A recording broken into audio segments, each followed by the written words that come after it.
Hi chaps, we are back in the man cave of an acting teacher again. Alright, and thank you very much for your comments and everything after yesterday's video and your private messages, really lovely. Charlene, that was a really nice message from you. Yes, pick it up again, be inspired, you can. Acting is something that never goes away. You can have an entire life of another job or bringing up a family or whatever, and it'll wait for you, it'll be there. And the training is there, it's available for you, so yeah, absolutely go for it. And you can do this at any age, right? So the question that I'm going to broach today is, what is an acting technique? This has been asked of me a good bit in the last little while. I mentioned this term quite a bit, an acting technique, and it sounds sort of like a bit of a pretentious thing to say for some people, I think, and it's not. It's really very simple. So I'm just going to explain that today. I won't go through the history of acting techniques. I'll just mention the ones that are sort of the most influential here, I suppose, in Ireland, or in the Western tradition, I guess. But no, I won't go through the whole history of it because we'll be here all day. But what an acting technique is a system, okay? It's an approach to acting, and it's nothing more complex as a term than that. So we have systems for literally everything we do. You have a system or a technique for driving the car. You get in, you do all these things, you change the gears, whatever else, right? You have a system for going to bed at night. You go through a series of steps, right? You have a system for washing yourself, for having a shower. You go through a series of steps to get where you want to go at the end of it all, right? And that's what it is. It's a system or a technique to get you from one place to another place. So with an acting technique, it's to get you from a script that you are given or pick up or are given by a casting director for an audition. And through this system, you go from not having a damn clue about what you're looking at to going through that system to being absolutely sure of what you're doing. All right? So you, as an actor, probably have some raw talent. Okay, and if you are interested in acting, more than likely you have a raw talent of some sort, yeah? I'm teaching a guy online at the moment, he's like 15 years old, never done anything like it before. He has a raw talent, but now he needs to know what to do with that talent. Raw talent is great, but what it lacks is consistency, all right? So let's take a sport like golf or something like that. With golf, you've never played it before, you take your golf club, you get out on the course, you put the ball on the ground, and who knows, maybe you will have a natural talent at golf. And you'll hit the ball, and it'll zing off down the fairway and land plop, plop, plop, plop right next to the hole, okay? Good for you. Try it on the next hole, it probably won't work, all right? Unless you are just phenomenally naturally talented, yeah? But what will happen, on the second hole, you'll look back and think, well, hang on a minute, what did I do on the first hole that made that work so well? And what you did on the first hole is you actually addressed a number of things that made that shot work. How your feet were positioned against where the ball was, how you addressed the ball, how you held your head, where your eyes were when you hit the ball. There's a bunch of different technical things, like boxes that you need to tick to make that shot really work. No different to an acting technique. So Stanislavski was changing the form of acting, the style of acting, from something that was very melodramatic, right, and demonstrative, to something that was very realistic, right, where he felt the form of realism could open up deeper truths in terms of the narrative, the story, and the characters. Okay, so he needed to create a technique to retrain his actors in a whole other different style of acting. Yeah, so usually a technique or a system is created to solve a problem of some sort, right? So Stanislavski's problem was that his actors were trained, if you like, or not even, in melodrama, which is where they demonstrated emotions using posture and gesture, grief and heartache and whatever else, right? So after that, he created that technique to solve that problem and make his actors' performances much more realistic and naturalistic. His work went over to America, and he influenced a bunch of other people who created their own techniques, like Sanford Meisner. Sanford Meisner had a problem with his actors. He found that his actors were self-conscious, and they didn't listen. All right? So if you're self-conscious in a conversation with somebody, you're probably not really listening to them. If you're not listening to them, it's probably because you're self-conscious. Yeah, you're probably thinking about, oh, was my fly done up, or did I leave the iron on, or something like that, and you're not really listening to the other person.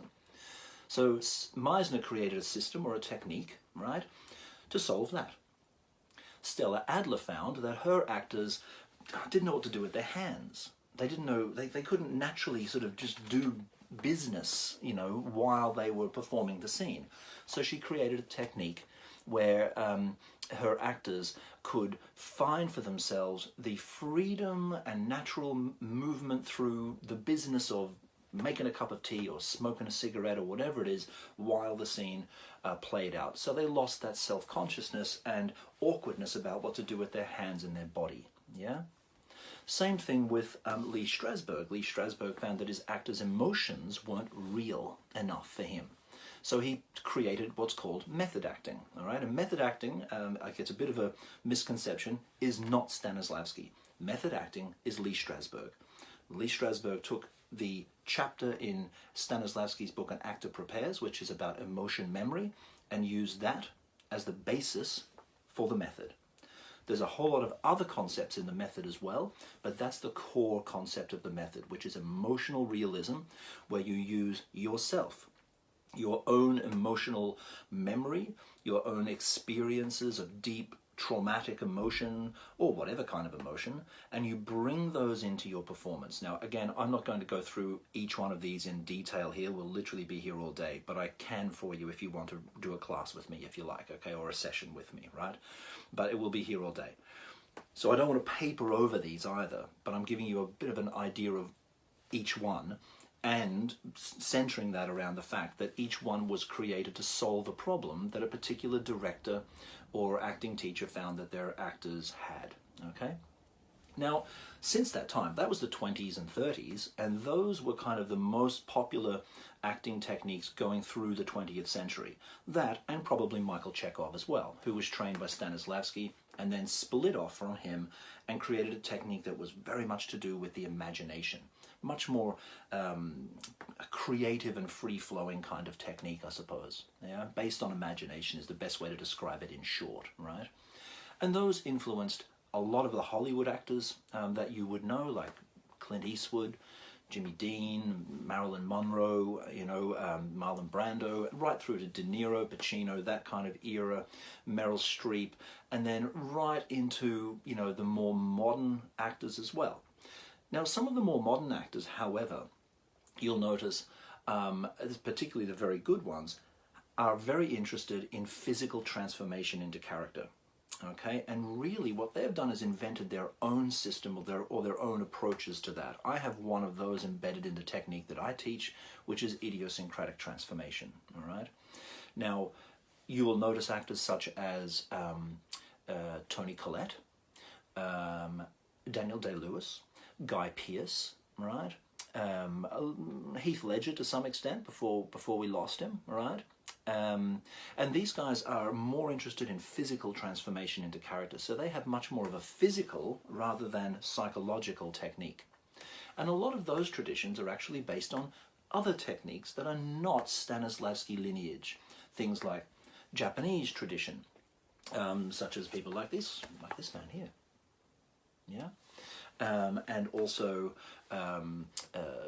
Etienne Decroux and corporal mime, the mime of the body, yeah, Lecoq, various other techniques, Suzuki technique as well, very much to do, rather than with the psychology and the mind, much more to do with the body.